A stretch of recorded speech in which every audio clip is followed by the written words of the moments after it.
Coming up, more trouble for Tribune Media. The company weighs its options as earnings sink, although the stock is doing pretty well today. We'll explain that. Conversation that's on the money. You're listening to the WBBM Noon Business Hour. There's bad news on the bottom line for Chicago-based Tribune Media, and the company's trying to decide how to fix it.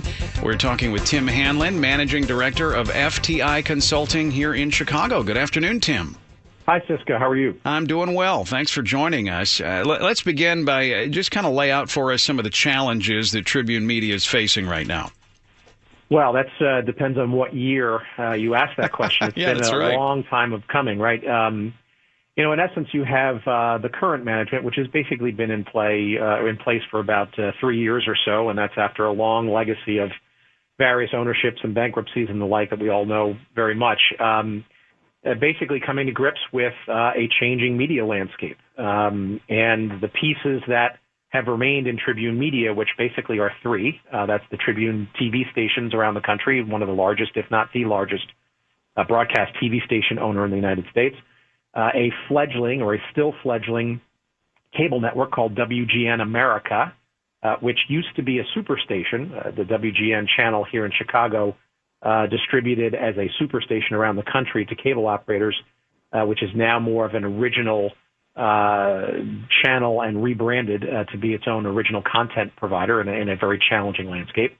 And a technology group called Gracenote, which is actually one of the bright spots in the company. But you basically have three major components of a media company that are not very synergistically together and is basically undervalued by the market. At least that's what management says. And hence the discussion about exploring, quote unquote, strategic alternatives 3 years into the new ownership of Tribune Media. Yeah, significant losses still, and there are many media companies struggling, but $381 million loss in the fourth quarter. And so some of the strategic and financial options, what are they looking at? Looking at selling off certain assets or certain businesses? What might they do? Yeah, I mean, I think the healthy way to look at a Tribune Media, and again, itself having divested the publishing unit into Tribune Publishing last year, which was the beginning of, I guess you could call the spinoffs of things. I think really you have to look at it as three distinctly different businesses that don't have a whole lot of synergies to them. The TV broadcasting space, TV channels, TV stations, is a very challenged and compromised business going forward. It is benefited from cable carriage fees and the rising of such, but probably doesn't last for too long. And frankly, people are not watching broadcast TV channels over the air as they used to in years past.